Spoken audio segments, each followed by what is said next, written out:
Selamat ketemu kembali, sahabat-sahabat, teman-teman yang menjadi sahabat channel YouTube Sahat Tobing. Kali ini saya mengambil waktu yang spesial bersama-sama dengan Bapak Pendeta Agustinus Purba, Sarjana Teologi, Magister of Arts. Beliau adalah Ketua Moderamen Gereja Batak Karo Protestan dan berpusat di kota Kabanjahe di Kabupaten Karo, Sumatera Utara.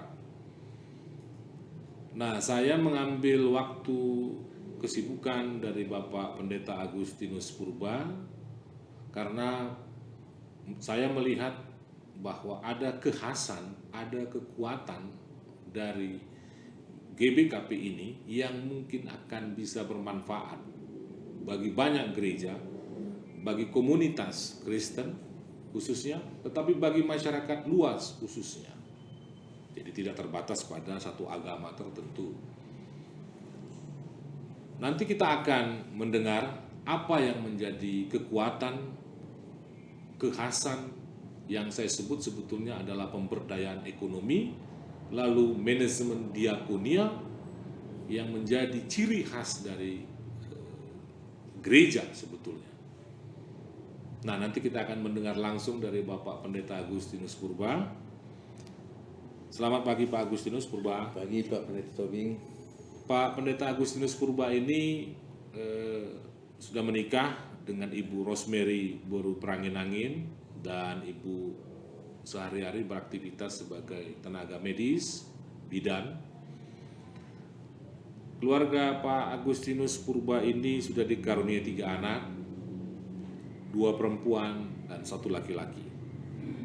Pendidikan Pak Agustinus Purba ini diselesaikan untuk program Sarjana Teologi dari STT Abdi Sabda dan program S2-nya diselesaikan di Appertal Protestant University, Bethel, Jerman, pada konsentrasi pada diakonik management.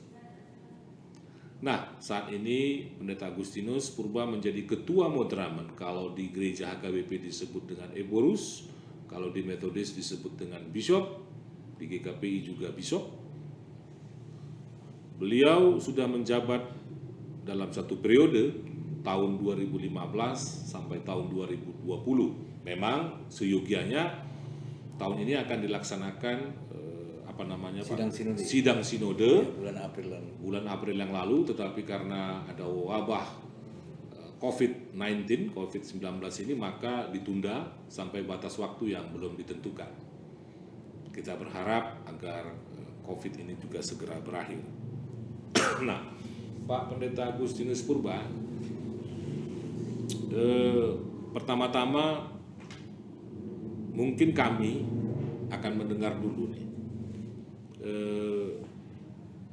kira-kira apa yang memanggil keterpanggilan Pak Agustinus Purba ini dulu untuk masuk dalam pelayanan sebagai pendeta, lalu nanti bisa diinformasikan secara singkat sebelum nanti tentu saya akan berbincang lebih dalam lagi.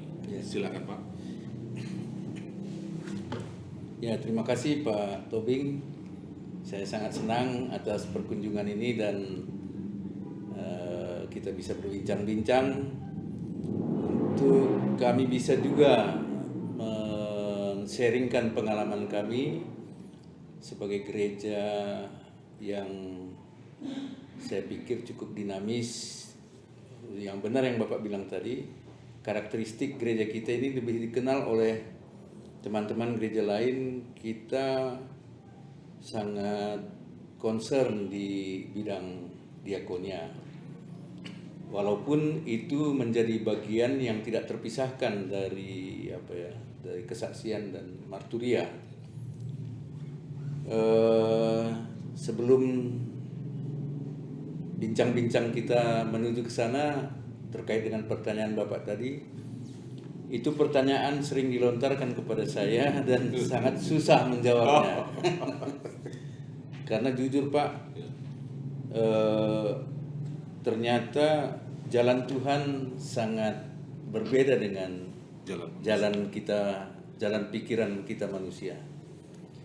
Jujur saja saya katakan, dengan latar belakang keluarga, kami 6 bersaudara, dan pada saat SMA kelas 3 bapak sudah dipanggil Tuhan, jadi tinggal ibu sendiri, dan tamat SMA, ya saya sebenarnya mau membantu orang tua dengan mencari pekerjaan. Tapi karena dari SMP saya tinggal di rumah Bapak Uda saya sebagai pendeta, dan dia katakan, dia ngajar juga, dia bersabda, biarlah gaji saya nanti yang membayar uang kuliahmu. Itu tidak pernah terlupakan, Pak. Itu satu statement, satu pernyataan dari seorang pendeta, ya terlepas dia dari Bapak Uda saya atau dari hubungan kekeluargaan, tapi itu saya dengar suara adalah suara Tuhan. Ya akhirnya saya anak kedua, 4 lagi adik-adik saya yang bersekolah pada waktu itu, ibu saya hanya sebagai ibu rumah tangga. Wah, itu sebenarnya agak berat juga bagi saya. Tapi puji Tuhan akhirnya saya bisa menjalani hidup dan menjalani studi saya di Abdi selama lebih kurang 6 tahun, dan akhirnya saya diterima juga di GBKP menjadi calon pendeta pada waktu itu tahun 91. Dan akhirnya saya sampai hari ini merasakan bahwa walaupun tidak didasari oleh cita-cita yang kuat dari awalnya, tapi saya merasakan inilah Tuhan menempatkan saya sebagai hambanya, pendeta, dengan caranya sendiri, ya, melalui orang-orang yang tentunya saya kasihi. Jadi itu refleksi iman saya, sehingga membentuk saya bahwa saya ini tidak apa-apa, Pak. Tanpa cinta kasih Tuhan itu, tanpa anugerah Tuhan yang disampaikan melalui pendeta Selamat Karosekali almarhum itu pada waktu itu, ya saya mungkin tidak seperti ini gitu ya. Jadi ini adalah anugerah, Pak, yang akhirnya puji Tuhan sampai hari ini itu masih terus menjadi kekuatan dasar saya untuk menjalankan tugas-tugas panggilan, Pak. Itu kira-kira latar belakang. Jadi tekanannya pada anugerah, lalu pada bagaimana mendengar suara Tuhan. Ya. Itu tadi yang saya tangkap, Pak, ya. Dan memang sepertinya saya tangkap itu juga yang menguasai pelayanan Bapak sampai kepada menjadi ketua Mudraman ini, bahwa ini semua sudah rancangan Tuhan dan anugerah dan tanggung jawab diberikan untuk mewujudkan panggilan tadi. Benar, Pak. Baik, Pak. Baik, Pak. Jadi saudara-saudara sekalian, kita sudah mendengarkan latar belakang keterpanggilan Pak Pendeta Agustinus Purba. Selanjutnya begini, Pak Pendeta Agustinus Purba, saya kan dekat dengan Sibolangit, ya, di mana di Sibolangit itu ada sebuah pusat kegiatan ekonomi diakonia sosial. Saya sebut saja satu retreat center, di mana di situ ada pusat ekonomi, yaitu BPR-nya, Badan Perkreditan Rakyat, lalu ada panti jompo, ada panti asuhan, ada bengkel, ada restoran, ada kolam renang, ada penginapan. Kira-kira ini kok luar biasa sekali ya. Apa GBKP ini punya orientasi yang holistik, saya lihat. Lalu saudara-saudara sekalian, jangan salah, GBKP juga memiliki sebuah panti yang disebut dengan Alpha Omega. Ini khusus bagi saudara-saudara kita yang disabilitas. Dan sekarang tidak lagi di Kabanjai, tapi bahkan sudah lebih modern lagi di daerah, nanti mungkin Pak Agus akan memaparkannya. Lalu ada juga apa yang disebut dengan rumah singgah, ya Pak, ya. Rumah singgah khusus bagi penderita HIV. Lah, ini teman-teman menarik. Saya pikir yang sepengetahuan saya untuk Sumatera Utara atau mungkin untuk nasional ini, GBKP yang mungkin baru memikirkan bagaimana menyiapkan rumah singgah bagi saudara-saudara kita penderita HIV/AIDS. Wah, ini kita semua tentu harus merasa terpacu adrenalin kita nih untuk mengikuti jejak-jejak ini. Nah, yang pertama Pak, mungkin bisa diinformasikan dulu apa konsep atau keterpanggilan GBKP sehingga memikirkan hal-hal yang mungkin orang banyak belum pikirkan. Mungkin dengan menyebut nanti beberapa diakonia sosial kita dan pemberdayaan ekonomi kita. Silakan Pak. Ya, kalau saya melihatnya seperti ini, bahwa dari semenjak misionaris masuk tahun 1890, dengan konsep awalnya dia tidak mendirikan gereja. Dia tidak mendirikan gedung bangunan gereja, tapi justru dia masuk ke Bulu Hawar, masuk langsung ke kehidupan masyarakat. Dalam kesehariannya, interaksi sosialnya cukup tinggi, dan yang dibangun adalah aktivitas-aktivitas sosial terkait dengan kesehatan, pendidikan, ekonomi. Ya, itu sejarah gereja GBKP. Dan saya melihat juga para penerus GBKP, senior-senior kami tetap konsisten ya dalam keputusan-keputusan gereja kita. Kita terus konsisten bahwa nilai-nilai kehidupan manusia itu menjadi bagian penting dari pelayanan. Dan saya akhirnya menemukan satu statement dari seorang teolog, J.C. Sikel, yang mengatakan gereja dapat hidup tanpa gedung, dan gereja mati tanpa diakonia.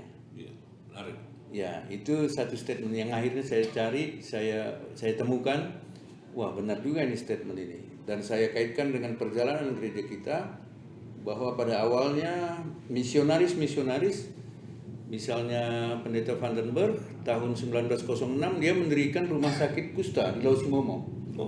Ya, itu salah satu pendekatan sosial yang luar biasa, bagaimana seorang misionaris Belanda berkebangsaan Belanda yang sangat peduli terhadap kehidupan masyarakat Karo yang terkena penyakit kusta pada waktu itu.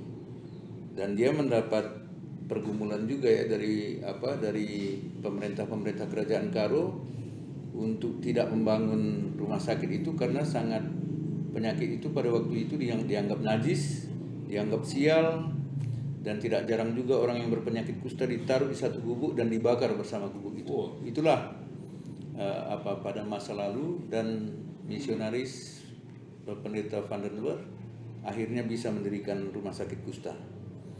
Dan Pendeta Newman misalnya, dia sangat peduli terhadap soal ekonomi.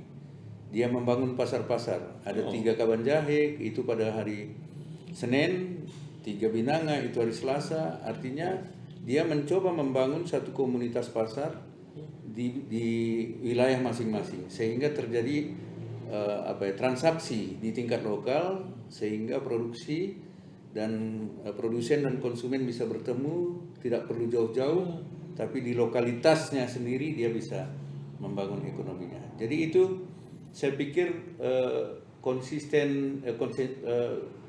para pendeta-pendeta kami, generasi kami sebelumnya masih terus. Sehingga di Sukamakmur itu Pak, itu kan dinamakan Taman Jubileum 100 tahun GBKP. Disitulah baru perayaan jubileum besar-besaran yang nilai-nilainya di situ sungguh luar biasa. Para senior-senior kami mengambil satu strategi keputusan besar untuk dijadikan bahwa tanah itu adalah tanah yang membebaskan.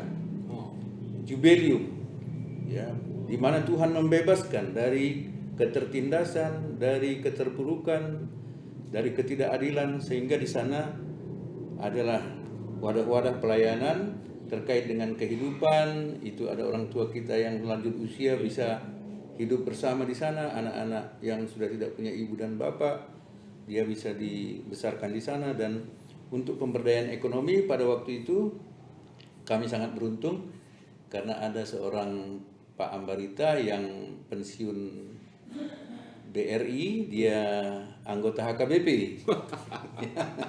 Ini sayang HKBP tidak menggunakannya pada waktu itu. Dan dia tertarik karena Pak Ambarita ini dia di samping Direktur BRI Kabanjahe, dia aktif melakukan pekabaran Injil ke desa-desa. Dan dia berpikir waktu itu bahwa pekabaran Injil tidak hanya dilakukan dengan pembawaan firman saja, tanpa memperbaiki kehidupan masyarakat dari aspek ekonomi. Tidak hanya ritual kebaktian. Ya, benar Pak. Jadi pemahaman itu sangat kental ya, di gereja kita dari orang-orang yang bukan pendeta, misalnya Pak Ambarita dia bukan pendeta, tapi pemahaman teologisnya terkait dengan pekabaran Injil itu secara holistik yang Bapak bilang tadi. Jadi kita tidak bisa mengabarkan Injil dengan firman Tuhan saja tanpa ada penguatan di aspek kehidupan kemanusiaan yang lain seperti ekonomi, kesehatan, dan pendidikan dan sebagainya. Itulah di Sukamakmur. Dan dari sana juga kami mempunyai seorang tokoh gereja kita, Pendeta Borong Tarigan, Pendeta Selamat Barus, Pendeta Usman pada waktu itu adalah orang-orang yang saya beruntung sekali dikader oleh salah satu senior saya itu. Mulai dari saya kan pelayanan saya di Kuta Buluh di calon pendeta 2 tahun waktu itu, dan setelah ditahbiskan saya terpilih jadi ketua klasis di Kuta Buluh Si Maule 4 tahun, baru ketua klasis 6 tahun di Tiganterket. Baru setelah itu Madraman pada waktu itu 2001 menempatkan saya menjadi Direktur Parpem, Partisipasi Pembangunan Masyarakat di Sukamakmur ya. Sibolangit. Jadi saya 10 tahun di sana, dan setelah itu terpilih jadi Kabid Diakonia. Mulailah berkantor di kantor ini. Sampai hari ini saya sebagai Ketua Umum Madraman. Tapi saya beruntung karena dibawa terus melihat situasi real, konteks kehidupan masyarakat seperti apa di desa-desa maupun di perkotaan-perkotaan. BPR itu misinya itu 2 Pak. Ya, 1 membebaskan pedagang-pedagang dari rentenir. Itu pada waktu itu di perkotaan pedagang-pedagang kaki lima itu dia kalau tidak punya modal kan minjam dengan bunga yang sangat tinggi, 10% satu hari, bisa kita bayangkan. Dan pada saat itu juga terjadi pengangguran. Itu awalnya BPR itu Pak, pegawainya direkrut dari tamatan Abdi Sabda. Pak, bukan? Ya, pendidikan agama Kristen. Jadi nggak ada korelasinya, nggak ada hubungannya dengan perbankan. Tapi Pak Ambarita punya prinsip bahwa ini bank bukan bank komersial, tapi ini adalah bank Tuhan yang pekerjaannya harus dikader, harus dibentuk, mempunyai spiritualitas yang tinggi dalam kaitannya melayani. Jadi Pak Ambarita menyebut pegawai itu diakonia informal, diaken informal. Dan Parpem pada waktu itu melihat juga situasi, ya Bapak tahu sendiri kehidupan di Sibolangit ya, di Kecamatan Sibolangit masih banyak pada waktu itu tahun 90-an desa-desa yang terpencil. Listrik belum ada, air minum harus mengambilnya dari jauh, dan ekonomi maka dibentuklah CU, kredit union dalam kaitannya pemberdayaan ekonomi. Karena mereka tidak punya akses minjam ke bank pada saat mereka mau membutuhkan modal dalam pertaniannya misalnya. Jadi digagaslah kredit union, puji Tuhan sampai hari ini masih menjadi ikon GBKP juga ya dalam kaitan pemberdayaan masyarakat. Jadi kredit union dan BPR berbeda? Berbeda Pak. Oh, 2 hal yang berbeda. 2 hal yang berbeda. Yang pertama itu lebih dulu para senior GBKP melakukan pemberdayaan masyarakat, membentuk kredit union di desa-desa. Jadi komunitasnya komunitas desa yang aktivitas penabungan, peminjaman, pendidikan itu dilakukan oleh komunitas itu sendiri. Dan setelah itu ada pikiran waktu itu para senior kami, wah ini kalau udah ada CU di beberapa desa, ini sudah bisa dibentuk satu bank yang bisa memfasilitasi mereka juga gitu ya. Tapi akhirnya karena melihat situasi yang berbeda, intinya sama-sama pemberdayaan masyarakat. Tapi sasarannya pada awalnya bank ini sebagai lembaga formal yang harus berurusan dengan undang-undang dan sebagainya, itu dibentuk oleh melihat situasi pedagang-pedagang di pinggiran-pinggiran kota, Pak. Jadi puji Tuhan, CU juga berkembang, BPR juga berkembang. Sudah ada di berapa kota? Kalau BPR kantor pusatnya tetap di Sukamakmur, cabangnya ada di 4 cabang, satu di Hamparan Perak, Binjai, baru yang kedua di Simpang Pos, Medan ya? Medan, dan Simpang Selayang Medan, dan satu di Brastagi, dan bulan Agustus ini akan kita resmikan cabang Kabanjahe, Pak. Wah, Jadi ada 5 cabang. Ya, puji Tuhan lah Pak, kita bisa melayani seperti yang Bapak bilang tadi, nasabahnya bukan hanya anggota GBKP. iya. Begitu juga anggota CU itu anggotanya bukan GBKP, Pak, karena kita melihat persoalan ini persoalan yang sama dihadapi manusia, ya, terlepas dari agama apa dia. Jadi semua harus disejahterakan. Dan karena GBKP juga melihat bagaimana penderitaan keluarga-keluarga di mana salah satu anggotanya sudah terkena HIV misalnya. Itu juga jadi tantangan besar bagi kita. Itu masa tahun 2000-an cukup signifikan ya di Indonesia pada waktu itu isu-isu tentang fenomena HIV, dan kita melihat bahwa ada persekusi yang dilakukan masyarakat. Betul. Dibully. Jadi saya juga ya nggak usah saya katakan di mana, kami juga pernah diusir gitu ya dari membuat shelter di masyarakat sekitar tidak setuju karena mereka takut tertular dan sebagainya. Saya pikir itu sah-sah saja. Dan melihat penderitaan teman-teman kita yang sudah terkena virus ini dan mereka diperlakukan sangat diskriminatif, sehingga kami membentuk komisi HIV/AIDS. Oh, di dalam struktur GBKP ada komisi? Iya, ada Pak. Dia di bawah Diakonia. Di bawah Diakonia. Ya. Yang pada awalnya hanya ya sedikit lah atas keterbatasan melayani teman-teman ini secara secara diakonia karitatif lah, charity. Yeah. Tapi akhirnya kami tidak harus masuk ke advokasinya, masuk ke ranah diakonia transformatifnya, karena tidak mungkin mereka terus dibantu dengan memberikan beras, tapi bagaimana memberdayakan mereka dan memfasilitasi mereka supaya bisa mengakses apa yang difasilitasi oleh pemerintah dan sebagainya. Untuk itu, karena tidak mungkin kami bisa mengunjungi satu-satu melalui komisi ini, akhirnya kami membentuk shelter. Shelter yang pada awalnya itu ya sampai hari ini di sekitar kami menyewa rumah dari sekitar rumah sakit Adam Malik, sehingga mereka bisa lebih dekat untuk berobat atau mendapatkan akses kesehatan. Itu ada dokter juga? Untuk pengurus komisinya ada dokter, Pak. Cuman kita hanya menyediakan shelter di sana. Ada yang pegawai yang menyediakan logistik lah, yang mengaturkan logistik di situ. Dan untuk pemeriksaan dan sebagainya kami berusaha terus untuk komunikasi dengan pihak rumah sakit terdekat. Ada Malik ya? Ada Malik. Ada Malik. Baik Pak.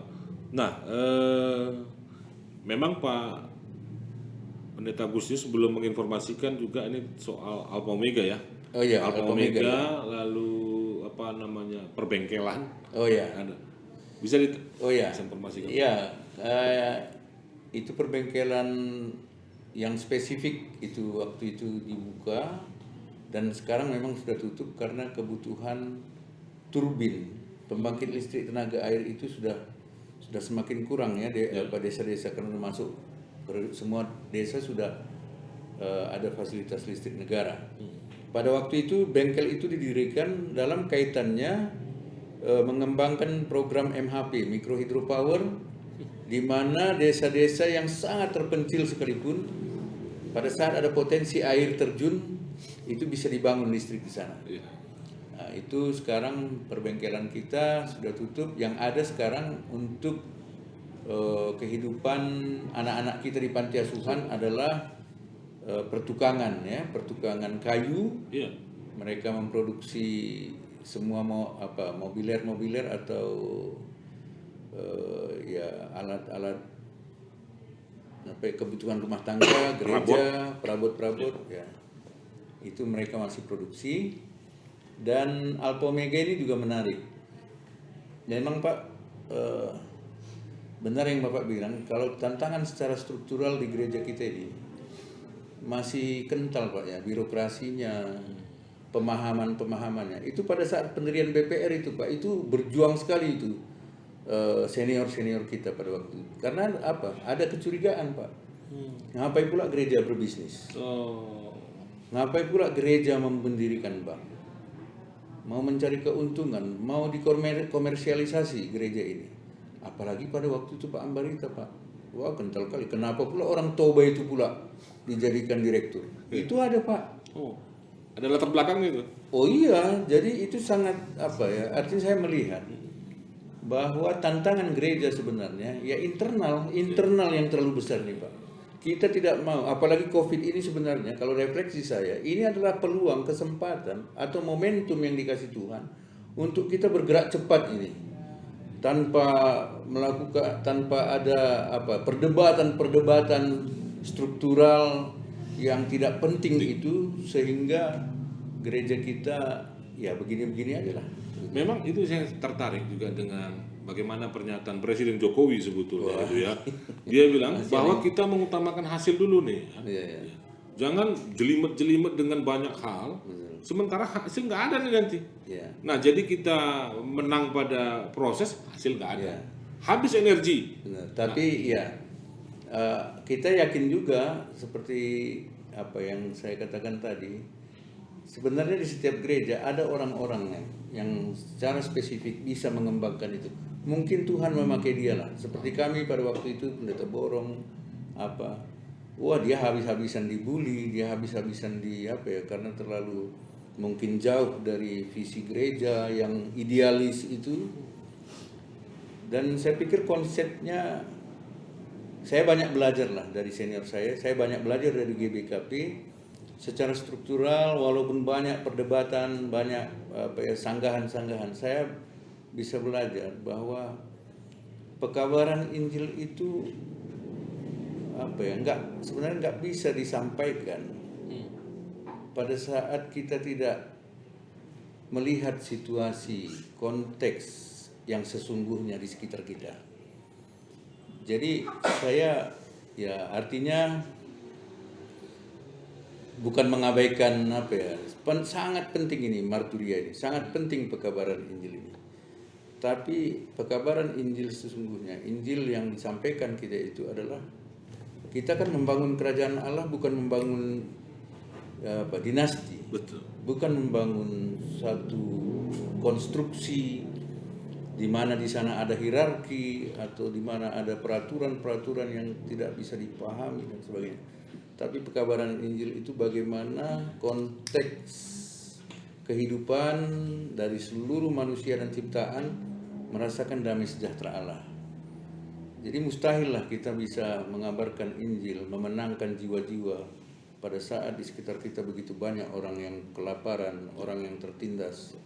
Dan saya sangat beruntung bahwa dalam pengalaman iman dan pelayanan saya lebih ditempatkan Tuhan melalui GBKP ini di sekitar orang-orang yang memang harus disampaikan kabar baik di sana. 5 tahun saya Pak mendampingi pengungsi Sinabung. Saya merasakan hidup di tenda-tenda. Saya merasakan hidup bersama dengan pengungsi. Terkala tsunami di Mentawai, tsunami di Aceh, saya juga dilibatkan di sana. Saya banyak berinteraksi dengan orang-orang yang membutuhkan kehadiran damai sejahtera itu. Jadi ini tantangannya, tantangan gereja kita. Alpha Omega juga seperti itu. Didirikan oleh seorang pendeta yang pada awalnya Pak, idenya datang dari seorang pendeta yang mempunyai anak difabel. Pendeta Salomo itu. Dia sudah menempatkan anak ini di Lagu Boti. Dia berpikir jangan-jangan di Tanah Karo ini bukan hanya saya yang mempunyai anak. Dia cari data. Ternyata banyak juga anak-anak di kehidupan masyarakat Karo yang disabilitas. Dan itu kan biasanya disembunyikan, Pak. Aib, itu mental masyarakat. Saya pikir bukan hanya orang Karo. Pada saat ada anak kita yang disabilitas, itu merupakan aib. Jadi kami temukan juga itu pada waktu itu, ya saya sendiri di jemaat ada melihat itu. Pada saat ada anaknya yang itu dikurung terus, dipasung dan diperlakukan sangat tidak adil. Lantas dibawalah dalam sidang sinode. Prosesnya tidak gampang memang. Tapi harus ada orang yang mempunyai hati, ya, mempunyai misi pekabaran Injil yang berbeda dengan yang konvensional, yang biasa-biasa kita datang ke desa-desa memutar film, kita khotbah di sana sini, kita KKR. Harus ada alternatif yang berbeda, cara pandang yang berbeda, bagaimana kita mewartakan Injil dalam bentuk yang real. Ya. Jadi mungkin sasaran target kita cuma satu, orang yang disabilitas. Daripada kita menghadirkan ribuan orang, kita berkhotbah berkuar-kuar di sana, tapi selesai itu tidak ada apa-apa. Gitu. Jadi saya pikir harus berubahlah cara pandang kita terkait dengan pekabaran Injil ini. Pak Agustinus setuju nggak kalau disebut diakonia transformatif itu adalah pekabaran Injil itu? Oh iya. Itulah itu. Ya, saya menangkapnya seperti itu. Iya. Bahwa dalam pelayanan diakonia, apa yang kita lakukan di sana? Ya otomatis itu pekabaran Injil, Pak. Betul. Kalau itu hanya untuk mencari popularitas. Pada saat saya membantu pengungsi misalnya, pada saat saya hidup bersama-sama dengan pengungsi, itulah kehadiran saya sebagai diakonos yang saya tidak membawa apa-apa. Tapi pada saat saya hadir di sana, mereka sangat bisa merasakan bahwa kita bisa berdiskusi, kita bisa bersama-sama mengembangkan taraf hidup mereka. Ya itulah pekabaran Injil itu. Gitu. Dan kita menghadirkan kerajaan Allah itu di situ. Benar. Dan itu saya pikir sangat bisa dilaksanakan. Ini manusia kan sebenarnya ya pada saat dia merasakan loneliness, kesepian, dia membutuhkan teman. Dia membutuhkan sahabat. Dan yang kita tawarkan adalah konsep-konsep kerajaan Allah yang berkelanjutan. Itulah ada gerakan ekonomi. Akhirnya mereka ini puji Tuhan Pak, BPR ini dari peminjam 100.000 itu nasabah awal dia hanya bisa minjam 100.000 rupiah. Itu kalau sampai hari ini Pak ya. Kalau dia baru pertama jadi nasabah, saya pikir udah naik lah tahun ini 500.000. Sebelumnya itu 100.000. Dan setelah lunas akhirnya dia bisa minjam 300.000. Setelah lunas sampai hari ini udah ada orang yang nasabah ini karena setianya kepada BPR ini udah ada bisa minjam 500 juta. Dan puji Tuhan ada teman-teman kita beragama lain, teman-teman kita muslim itu di hamparan Perak itu mayoritas dan mereka minta didoakan Pak. Kita bukan melakukan kristenisasi ya. Mereka minta didoakan untuk setelah cair pinjamannya, doakanlah kami supaya usahanya berhasil ya. Artinya dia juga saya pikir bukan orang yang terlalu eksklusif dengan agama, atau ya dia saya pikir sangat terbuka bahwa dengan keyakinannya, dengan doa-doa pegawai usahanya bisa meningkat. Itu aja mungkin pemahamannya. Dan kerajaan Allah bukan soal agama. Saya pikir ya itulah perdebatan kita Pak dalam hari-hari ini, sehingga kan metode-metode PI kita udah nggak laku lagi sekarang Pak. Harus kita ubah metodenya menjadi metode pekabaran Injil kehidupan terkait dengan konteks masa COVID ini juga. Ya, jadi saya pikir Alpha Omega begitu pendiriannya Pak pada awalnya, tapi akhirnya GBKP dalam persidangannya melihat dengan data-data yang ada, bukan hanya anak jemaat kita harus memang difasilitasi. Maka didirikanlah Alpha Omega. Puji Tuhan sampai hari ini kita bisa mengembangkan yang pada awalnya itu di Kabanjahe Pak, dekat GBKP Kota. Tapi oleh karena perkembangan kehidupan dan kebutuhan mereka, kita siapkan fasilitas yang lebih baik.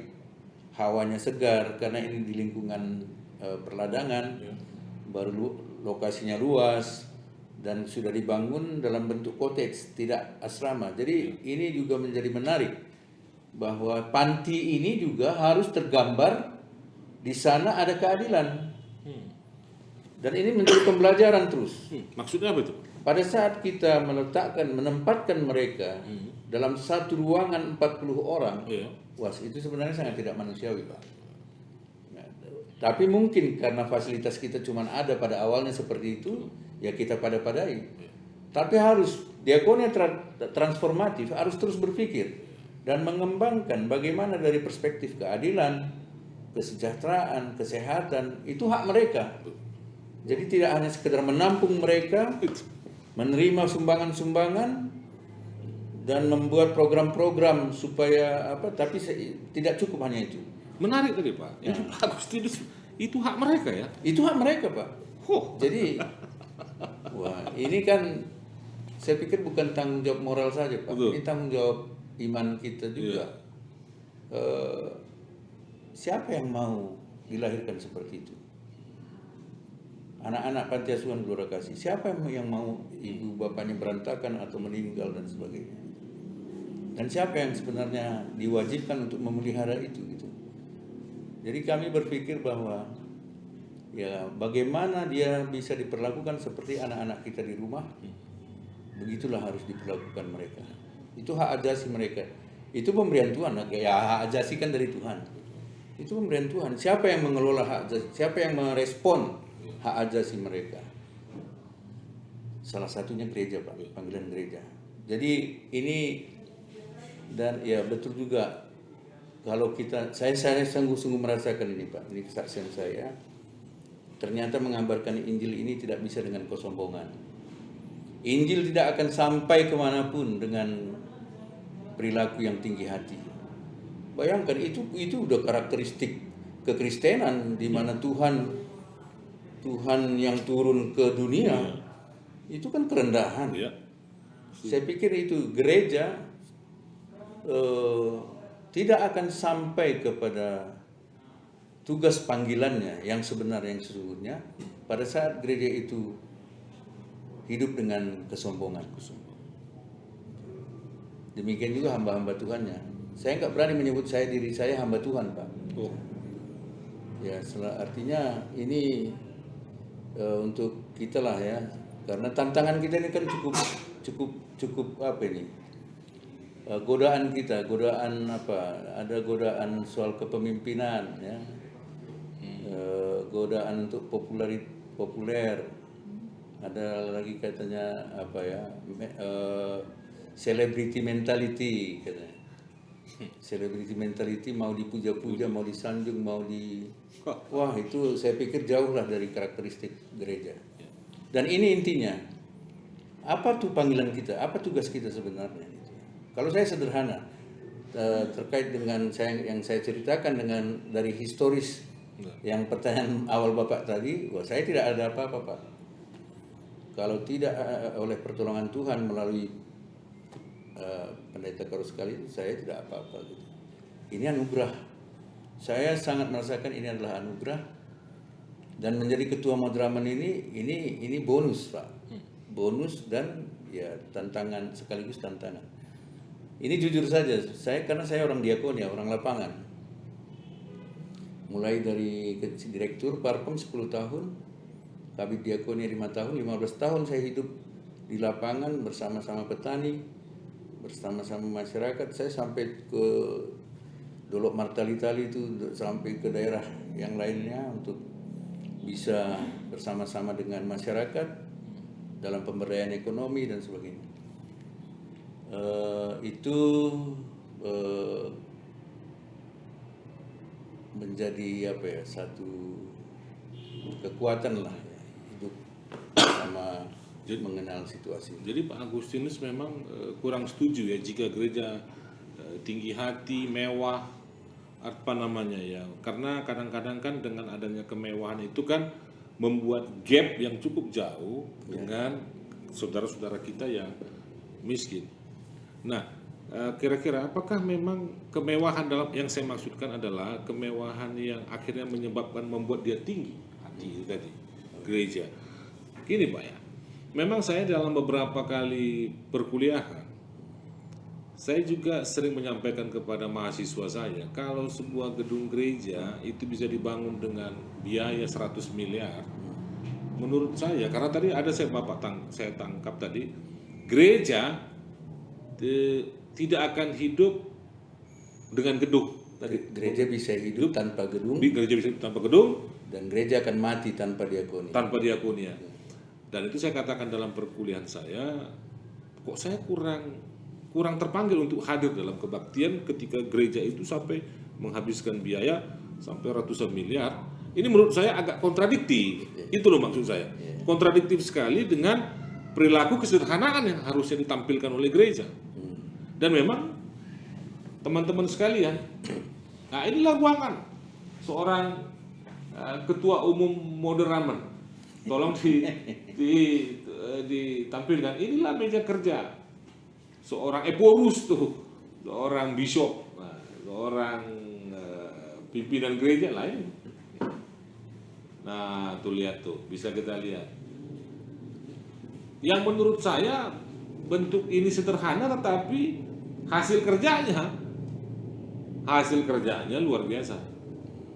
Nah, ini menandakan bahwa memang Pak Agustinus ini orang yang tidak mau duduk di belakang meja ini. Jadi nggak mau peduli dia mau seperti apa itu. Lah ada nih Hani kursinya nih. Lebih bagus kursi di kantor saya malah nih.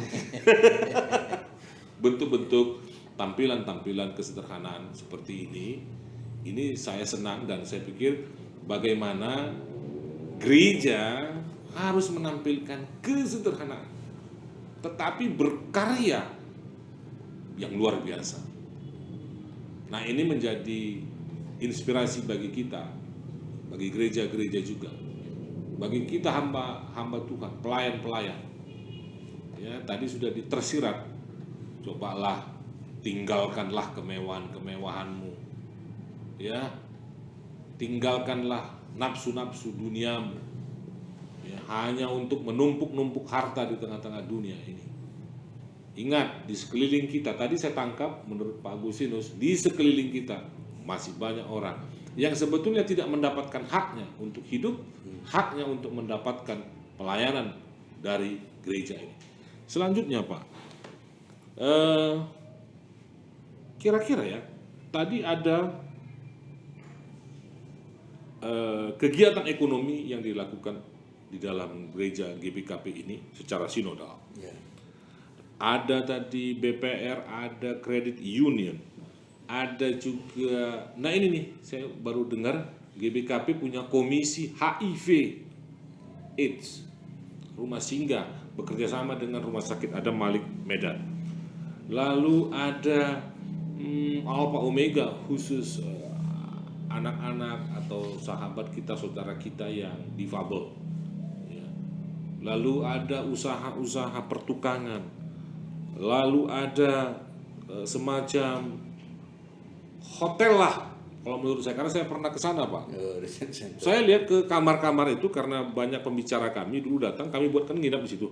Udah kayak fasilitas hotel. Lah, nah ini Pak, bagaimana ya GBKP memanage ini semua nih? Saya kadang-kadang mungkin para pendengar ini perlu tahu juga Pak, bagaimana GBKP mengelola manajemen seperti ini sehingga sangat profesional menurut saya. Silakan. Ya, terima kasih. Jadi ini mungkin ya Bapak melihatnya masih masih di kulitnya ini. Ya. Benar, banyak orang yang melihat bahwa GBKP punya retreat center seperti hotel dan sebagainya. Itu di sisi lain juga kami mengalami pergumulan Pak. Itu kan kompleks Taman Jubileum itu gagasannya bagaimana pendahulu-pendahulu kami itu melihat berapa puluh tahun ke depan nanti, bahwa tidak akan ada lagi tempat untuk orang yang bisa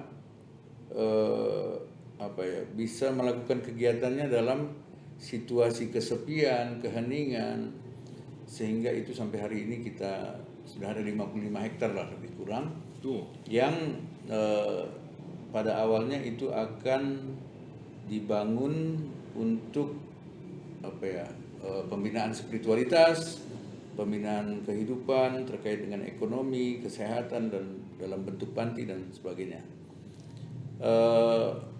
Manajemennya memang kami sampai hari ini masih terus bergumul, karena kan Bapak tahu sendiri ada perdebatan gereja ini service oriented atau profit oriented.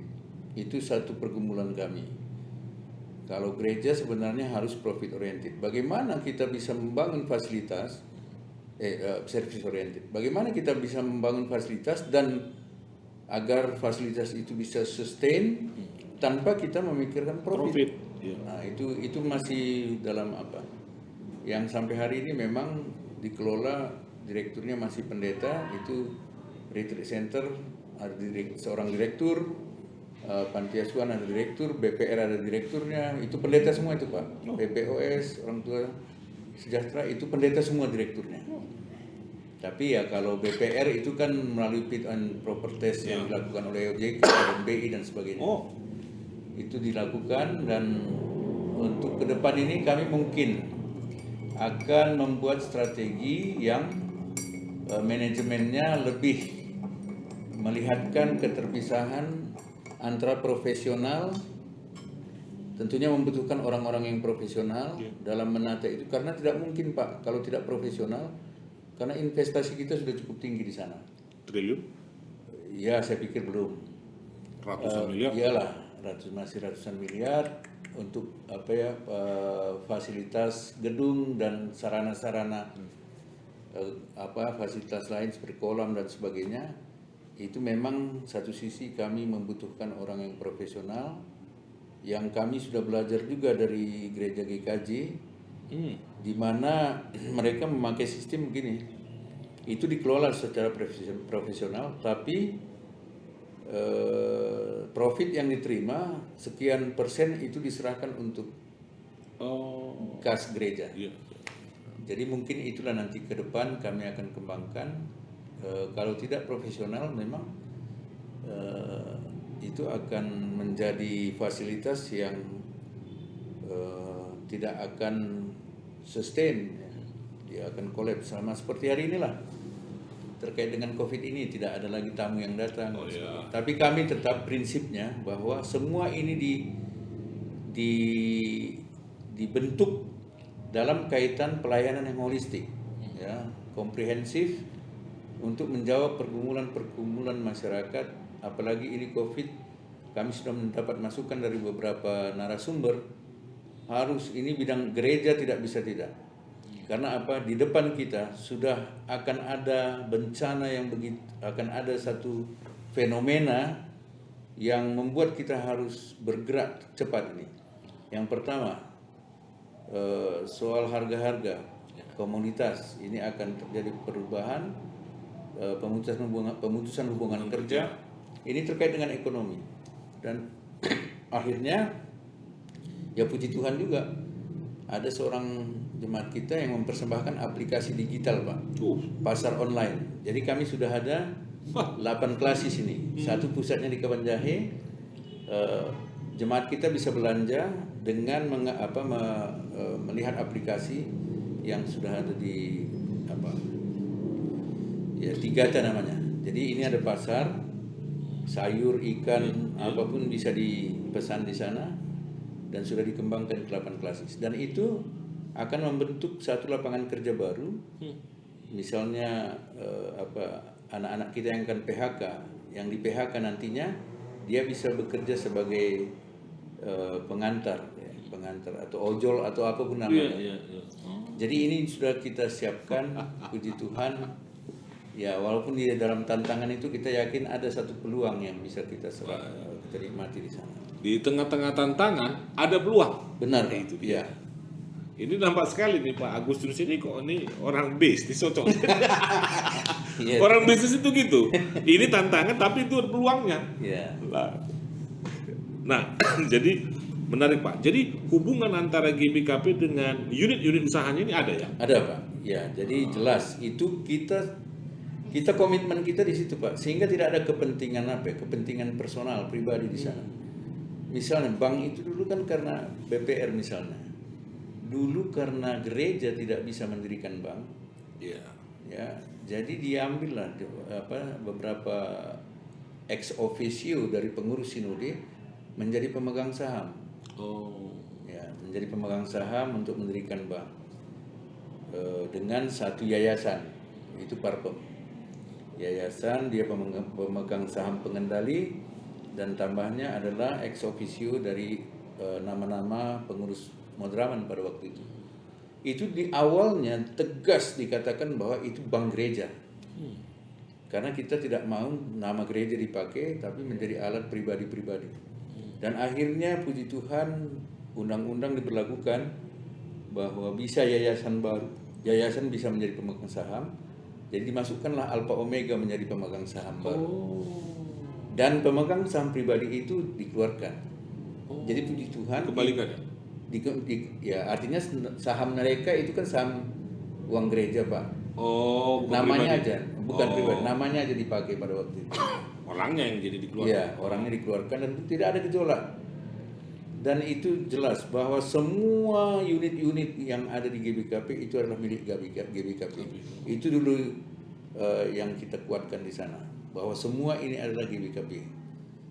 Jadi ya akhirnya tidak bisa tidak bahwa karena kepemilikan itu semua dipantau, semua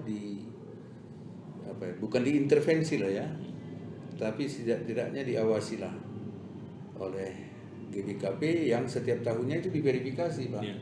Kalau BPR itu tidak itu OJK lah yang memverifikasi, tapi yang lain-lain semua itu diverifikasi. Jadi Bapak sebagai ketua Madraman duduk juga di badan-badan itu di dalam. Enggak, Pak. Oh tidak. Tidak. Tapi ada pembina. Oh. Kalau dia berbentuk yayasan itu ada pembina, Ya. pembinanya Madraman. Madraman ya? Ada 3 orang lah dari kami, Pak. Ya. Nah, tapi saya berusaha, saya minta pada waktu itu karena kelemahan saya begini, Pak. Kelemahan saya tidak bisa berpikir banyak-banyak ya, bercabang, nggak terkonsentrasi. Harus fokus, jadi jangan saya ditampatkan di dalam bentuk-bentuk kepengurusan lain lah. Double fungsi itu enggak Menghilangkan konflik interest juga ya? bisa ya, Dan juga tadi tidak fokus nanti. ya. Iya, Pak. Oh jadi itu semua tetap adalah milik GBKP. GBKP, ya, GBKP. Nah itu juga nanti di dalam sidang-sidang sinode melapor lagi. Iya, dipertanggungjawabkan di sidang sinode, Pak. Ada sebuah katakanlah sebuah badan independen yang bisa mengaudit atau memeriksa ini? Ada diciptakan? Kalau internal GBKP yang tidak berhubungan dengan peraturan-peraturan undang-undang terkait dengan bidang usaha itu dilakukan internal GBKP, Pak. Okay. Tapi kalau misalnya BPR itu kan udah publik, Okay. dia harus dilakukan oleh pihak lain. Pihak lain ya. Eksternal. Okay. Begitu juga Yayasan Tekeleng karena mereka punya funding. Mereka punya mitra di Jerman dan membantu, itu mereka juga diaudit oleh akuntan publik. Oke. Tadi saya tangkap ada fit and proper test. Ya. Itu dilakukan? Dilakukan, Pak. Bah, di GBKP sudah dilakukan Ya, fit and proper jadi test. semua direktur-direktur ini ada fit and proper test internal. Ya. Itu Madraman yang melakukan. Ya. Tapi untuk BPR secara khusus dia dilakukan oleh pihak OJK dan BI. Oh. Ya. Jadi kami hanya mengusulkan nama, keputusannya di OJK. Oh. Ya. Jadi memang sudah menuju kepada profesionalitas itu. Benar. Ya. Jadi tidak pada menghilangkan nepotisme, kerabat, mungkin itu jadi terhindar ya. Ya. Baik Pak Pendeta Agustinus Purba. Nah, saudara-saudara sekalian, ini mengkombinasikan antara pemberdayaan ekonomi dan pelayanan sosial. Yang tadi kita tangkap bahwa tidak mungkin juga hanya fokus pada service oriented melulu, tetapi juga harus ada profit oriented. Nah, yang bisa kita tangkap tadi, bagaimana juga GBKP memutus mata rantai rentenir lewat credit union. Meskipun juga tentu harus ada profit. Nah, yang sebetulnya ketika rentenir membuat 10%, ya, 10% bunga, nah ini kan bisa dipotong oleh GBKP. Tentu tidak harus 10, karena 2 saja bisa, 3 saja bisa 3%. Kan begitu itu Pak ya? Ya, ini pada awalnya waktu itu kalau saya ingat pegawai BPR itu satu orang pegang satu handy talkie Pak. Karena mereka kan menghadapi preman. Di pasar itu dulu, wah itu luar biasa itu. Karena terganggu kan para yang pemberi pinjaman ini. Ya, tapi puji Tuhan sampai hari ini akhirnya ya teman-teman kita yang pada awalnya marah, mereka sudah menjadi nasabah juga di beberapa tempat gitu. Nah, mayoritas Pak, jemaat GBKP khusus yang ada di Kabupaten Karo dan ya ini kan pertanian ya. Ya. Kira-kira bagaimana GBKP menyentuh ini aspek pertanian kira-kira? Ya. Jadi ini menarik ya. Artinya untuk pada awalnya itu ada program GBKP memberikan pinjaman melalui diakonia usaha bersama. Sebelum ada CU ya. Dikasihlah pinjaman kepada jemaat 1,5 juta untuk memulai usahanya, dan pada saat dia panen itu akan dikembalikan dan sebagainya. Itu gagal total Pak. Jadi pengalaman itu membuat satu pembelajaran di GBKP bahwa pinjaman yang diberikan langsung itu, pinjaman yang diberikan langsung dari gereja kepada jemaat, ternyata itu tidak menjamini kesejahteraan mereka. Karena mereka menganggap ini uang Tuhan, nggak perlu dikembalikan, gitu ya. Itu ada pikiran itu. Jadi melalui CU ini ada perubahan paradigma. Yang mereka pakai kan hari ini uang mereka sendiri. Karena mereka sudah menabung. Ya, dan di sanalah itu proses pembelajaran merubah mindset sehingga akhirnya bisa, puji Tuhan, CU ya sangat berkembang sekali hari ini. Dan untuk memang ini kita belum bisa memfasilitasi, karena ini kami juga mencoba dengan pemerintah produksi pasca panen ini Pak. Ini memang masih sulit. Kita hanya memberikan pendampingan bagaimana menurunkan kos produksi dengan pembuatan pupuk-pupuk organik dan sebagainya, dan menyediakan sarana permodalan, peminjaman, itu sudah teratasi. Tapi untuk pemasaran hasil-hasil produksi mereka kita belum bisa Pak. Tapi tadi ada peluang ketika tadi Pak menyebut ada aplikasi tadi. Ya. Nah, itu mungkin. Jadi ini ya GBKP selalu diberikan hikmat pada saat ada bencana. Kalau nggak ada bencana GBKP ini nggak berhikmat. Ya, jadi ini harapan kita ke depan Pak. Misalnya ya sudah dikembangkan ini di satu daerah misalnya Kabanjahe ini. Kita masih bisa melayani konsumen di sekitar wilayah Kabanjahe dan Brastagi aja. Ini udah kayak Shopee nih, kayak Tokopedia. Iya, jadi ini aplikasinya. Ini bisa nanti di Tigata. Iya, Tigata. Bisa diakses di Play Store ya. Di Sibulangit pun udah ada Pak. Kelas di Sibulangit. Jadi Tigata. Ini pasar online. Keren. Ini semangat nih kita, udah kayak gini nih.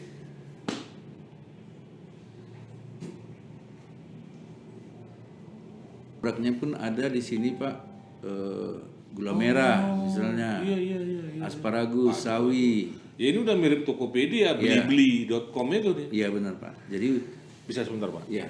Nah, teman-teman sekalian, GBKP, nah ini nih, yang saya tahu baru satu-satunya ini mungkin, yang punya aplikasi seperti Tokopedia, lalu seperti OLX. Nah, GBKP menyebutnya dengan 3 3T. Ya.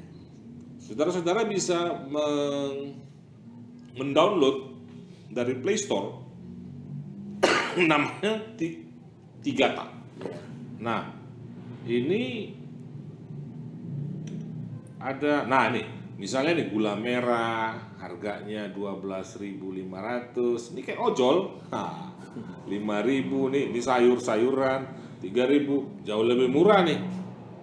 Waduh, nenas, apa nih namanya nih, brokoli, terong. Jadi hasil pertanian dari petani-petani dipasarkan oleh aplikasi ini. Nah, ini nih inisiatif GBKP yang menurut saya fantastis sekali. Jadi GBKP sudah masuk pada dunia digital, ya Pak ya. Ya. Wah, ini terobosan. Waduh, ini hebat sekali nih, Pak. Ini inisiatif siapa? Kayaknya cepat sekali ya. Itu tadi mungkin ya GBKP tadi mensyukuri ada bencana ya. Ya, pengalaman sinabung, Pak. Sinabung ya. Ya, itu mengajar kita bagaimana membentuk relawan-relawan tangguh dan membangun solidaritas. Itu pengalaman sinabung luar biasa lah. Dan bencana kali ini, COVID ini menginspirasi kita, dan puji Tuhan lah. Memang jangan diragukan juga ya, di semua gereja saya pikir ada ada jemaat kita yang rindu untuk berkontribusi. Tapi pada saat dia melihat terlalu banyak birokrasi dan sebagainya, mungkin talenta yang ada pada dia itu pun enggan ya untuk ini puji Tuhan ada seorang Mahendra Sitepu yang dia adalah pelaku bisnis online, dan akhirnya dia memberikan persembahannya bagi Tuhan dengan memberikan aplikasi ini. Jadi semalam kami melaunching 3 pancur batu. Oh. Ya, itu semalam. Jadi sudah ada 8 pasar online GBKP di Batam, Pekanbaru, di Medan, di Jakarta, 1 Klasis, Pancur Batu, Sibolangit, Kabanjahe, dan ya saya lupa. Nanti pasti saya download Pak. Siap. Saya di Sibolangit soalnya. Ya, Jadi luar biasa. Itu bisa, iyalah. Teman-teman, para pemimpin-pemimpin gereja, warga-warga gereja, mari kita berinisiatif. Seperti moto tadi Pak Agustinus, di dalam setiap hambatan tantangan itu ada peluang, dan justru peluang itu ada pada tantangan dan hambatan itu. Ya benar. Waduh. Dan ini prinsipnya Pak, bukan gereja yang berdagang. Ya. Kita ini hanya memfasilitasi pada awalnya. Misalnya hari ini ada jemaat kita yang merasa sulit untuk memasarkan hasil produksinya. Terong cuma 6 kilo misalnya. Ya. Ya, mereka kan sangat enggan untuk membawanya ke pasar atau diberikan ke tengkulak yang datang ke mereka, itu cukup rendah harganya. Dan mereka mengantarkannya ke pos kita. Dia menelpon, dia tawarkan. Dan itu ada 3 orang sekarang adik-adik kita yang menjadi pengantar. Dan intinya ini sedang kita kembangkan partai besar lagi. Ini lain lagi nanti aplikasinya. Partai besar menghubungkan, misalnya Bapak sebagai orang konsumen yang membutuhkan untuk asrama perlu 100 kilo wortel. Bapak bisa cari di aplikasi nanti siapa yang punya wortel 100 kilo. Oh. Jadi ini udah langsung, artinya GBKP secara institusi Modramen dia bukan menjadi pedagang. Ya. Paling keuntungannya nanti yang diperoleh GBKP dari pemanfaatan aplikasi itu gitu ya. Tapi dari keuntungan transaksi itu tidak ada. Tidak ada. Tapi justru pada server tadi itu Iya betul. Jadi misalnya lah ada yang baru panen kentang ini 6 ton, dia masukkan ke aplikasi itu. Dan dalam hubungan semua yang tergabung dalam aplikasi itu mereka bisa cari dan bisa tawar-menawar lah. Itu sistem yang sedang kita bangun, dan benar yang Bapak bilang tadi Pak, ini adalah satu kesempatan juga karena selama ini terlalu sulit kita untuk ikut campur dalam memfasilitasi pemasaran hasil produksi pertanian. Tapi ini adalah kesempatan anugerah Tuhan dalam masa 4.0 ini, ya inilah pemberian Tuhan untuk GBKP. Sudah sudah di depan. Saya lihat GBKP sudah meninggalkan banyak metode-metode yang konvensional dan menarik. Paling tidak dengan aplikasi online ini sudah memutus mata rantai kejahatan ekonomi, dalam arti tengkulak lah sendiri yang mencekik leher itu. Dan kira-kira begini Pak, ini udah banyak sekali informasi yang memperkaya wawasan, orientasi pelayanan, konsep pekabaran Injil, pemberdayaan ekonomi. Kok saya rasanya udah lengkap kali. Nah, paling tidak ini akan mendorong banyak gereja ketika konsep pekabaran Injilnya masih sebatas koar-koar tadi, koar-koar kata Pak Agustinus, bicara-bicara saja lalu tanpa ada tindakan ekonomi atau tingkatan kalau di bahasa John Wesley, social holiness itu. Kekudusan sosial itu. Jadi bagaimana masyarakat itu terangkat dengan mendengar kabar baik Injil itu, ekonomi terangkat, kesejahteraan hidup terangkat. Nah, ini teman-teman sekalian. Nah, mungkin terakhir ya, Pak Pendeta Agustinus. Ini kita udah banyak sekali ngomong informasi yang Bapak sampaikan. Saya mengharapkan ada pesan-pesan khususnya bagi gereja-gereja, Pak. Bagi para pelayan-pelayan, hamba-hamba Tuhan ini, para pendeta, diakon, penatua, majelis gereja. Ini secara umum, Pak. Bukan hanya untuk kepentingan GBKP. Para pendeta-pendeta muda, bagaimana Pak kira-kira pesan-pesan pastoral Bapak yang mungkin bukan dimaknai pastoral itu hanya sebatas konseling. Yang tadi sudah kita bisa bicarakan tadi, istilah-istilah diakonia transformatif. Diakonia transformatif itu adalah pekabaran Injil itu sendiri, dan itulah kerajaan Allah, menghadirkan kerajaan Allah. Mungkin dalam closing statement ini Pak, kira-kira dalam kalimat apa yang bisa Bapak sampaikan kepada gereja-gereja, kepada seluruh para pelayan-pelayan gereja, warga-warga gereja. Silakan Pak. Ya, pesan-pesan apa saya juga tapi ya saya pikir yang perlu kita refleksi ulang termasuklah bagaimana kita menghadapi COVID ini Pak. Saya refleksi pribadi saya, Tuhan sedang mereformasi struktur gereja kita hari ini. Ternyata jemaat-jemaat kita bisa beribadah di rumah. Artinya bukan terkait dengan diskusi kita tadi juga. Gedung gereja kan ada pada abad keempat. Ini Bapak lebih tahu itu. Abad keempat yang dibangun Konstantin, Kaisar Konstantin. Yang sebelumnya kan kehidupan gereja adalah persekutuan yang jadi rumah-rumah, berjalan di rumah-rumah dan sebagainya. Tidak ada tetap. Apakah perlu gedung? Saya nggak mau mengatakan tidak perlu gedung atau perlu gedung, tapi hakikat gereja itu adalah persekutuan yang dimana di sana ada saling menolong. Itu luar biasa. Mereka menjual rumahnya, mereka menjual tanahnya untuk membantu saudara-saudaranya. Itu kalau ada teolog yang mengatakan sebenarnya perkembangan kekristenan di Romawi bukan karena pembangunan gedung-gedung, tapi karena kehidupan kekristenan itu sendiri yang dari rumah ke rumah itu akhirnya membentuk komunitas yang luar biasa kelipatannya, karena ada kegiatan-kegiatan kemanusiaan di sana. Jadi saya pikir sudahlah berhenti kita untuk saya katakan dalam percakapan dengan jemaat saya, sudahlah nggak usah lagi lah, ini sudah waktunya ya, misalnya kaum ibu nggak usah sering-sering kali lah membuat seragam lagi ya, nggak usah lagi sering-sering kita membuat festival-festival yang akhirnya membuat percekcokan, kan begitu sering terjadi. Ada sayembara kor tapi yang terjadi yang kalah keberatan dan sebagainya, itu sudah selesai semua. yang perlu kita ini tren sekarang ini menjadi tren.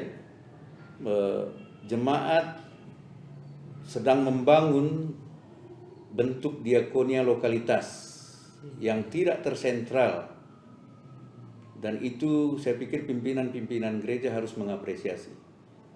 Lokalitas jemaat sedang membangun diakonia transformatif di mana COVID ini mereka memberikan bantuan kepada orang-orang yang tidak seagama dengan mereka, orang-orang yang tidak tergabung dalam komunitas mereka.